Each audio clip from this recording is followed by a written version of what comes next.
So my involvement in the whole insurance field for complementary medicine really stemmed from my life briefly as a vagabond when I was going to India on the hippie trail in the 60s, and I got very ill in India.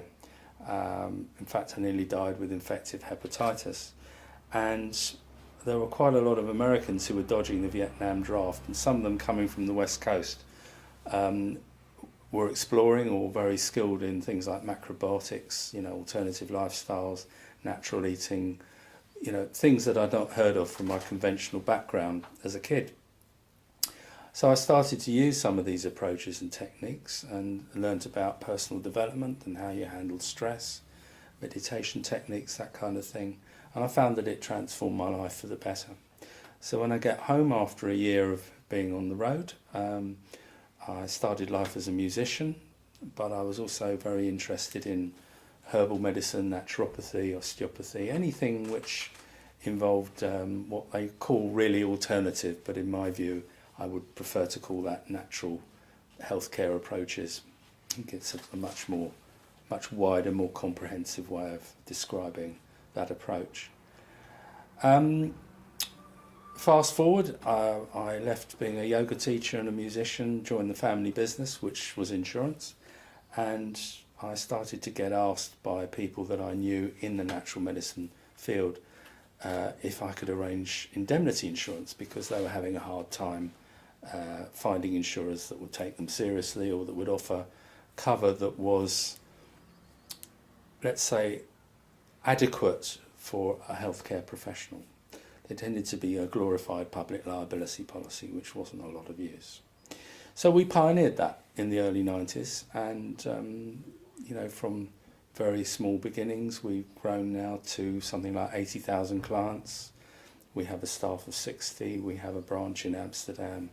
We're shortly opening branches in South Africa and in France. So the interest for what we do and our specialisation is growing, but that's a mirror of the fact that the whole natural healthcare movement has been growing and is been gaining acceptance, and presumably that's why there's quite a backlash from certain sectors of society who feel threatened by that success.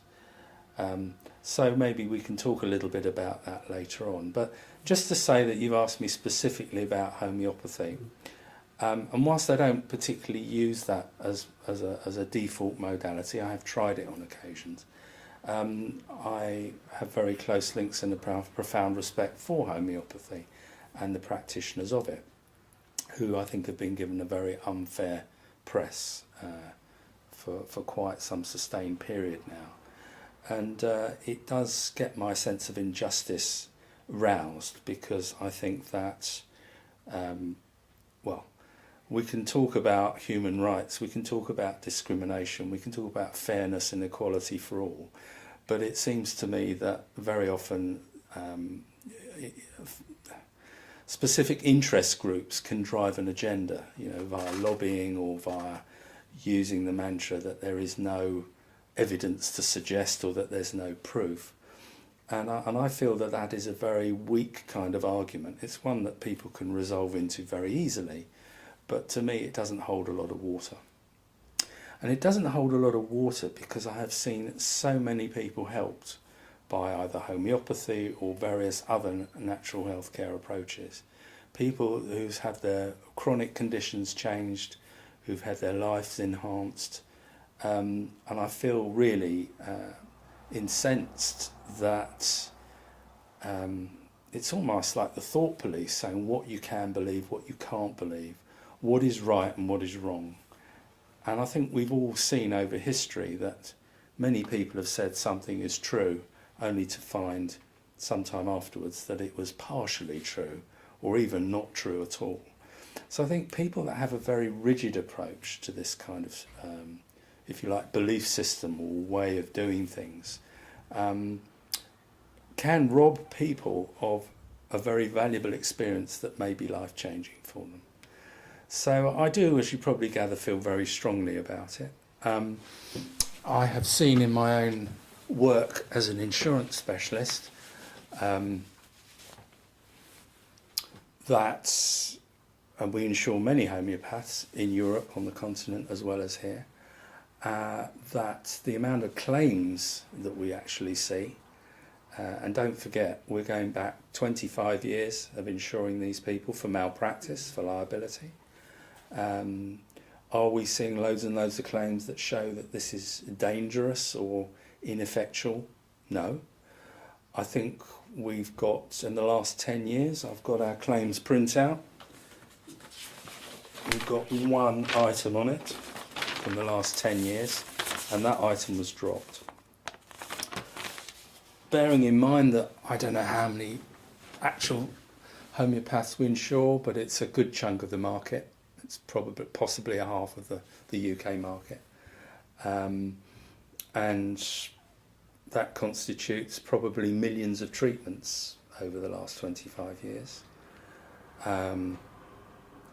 That's not to say that homeopathy always works, because it's like anything. Some things will work for some people, some things won't work for others. And I think you can say that across the board in natural medicine. You can also say it in allopathic medicine and surgery. We all know that no two people are the same. We don't know the effect of having multiple drugs with people. The other thing I think that is quite a big omission, really, is the fact that a lot of this information or evidence, and we must distinguish between evidence and proof, I think, but much of this evidence doesn't take into account emotional factors, it doesn't take into account mental attitudes, it doesn't really take into account ever the stress factors or even the spiritual factors in people's lives, the sense of meaning and purpose. So I think, for me, a medical intervention is not just on a physical level. I think also the fact that homeopathy is customised for each individual is a very important fact. The fact that they will take time, the fact that they will generally form a good therapeutic relationship. Now, there's a lot of research coming out, finally, which shows that actually the therapeutic intervention, it's key, the person who is actually helping you, the health professional. And it's not just a question of whether they got 10 minutes, it's a question of, is that 10 minutes a satisfying experience which promotes the healing juices in the patient to try and get well, and so it's very complicated, and I think to try and shut out any one approach, for me, it's totally wrong, it's short-sighted, and I do hope things will change. Coming back to the insurance, I would say that we can't say just because there's only one claim that people haven't had a less than satisfactory experience. I have no way of knowing what that is. In the same way that we can't say that about orthodox medicine or any other therapeutic approach. But I think it's fair to say that the number of incidents that get flagged up as complaints or potential complaints is negligible, given the number of people we insure. I think I mentioned earlier we insure 80,000 health professionals across the range, largely in the non-allopathic sector. The claims experience generally is low. I find it amusing that the people who do research never think to talk to the insurers who will pick up the so-called dangerous effects of such treatment. I don't see any evidence in my experience, which, as I say, must span millions and millions of treatments across the whole natural medicine sector for over 25 years. I don't see any evidence to support what is being alleged. And certainly to call things like this witchcraft and, other, pejorative kind of statements is, well, it sounds to me, I'm sorry, I'm a bit biased here, but it sounds to me like, it's coming from the playground rather than from mature adults who have a sophisticated and an intelligent and open-minded view.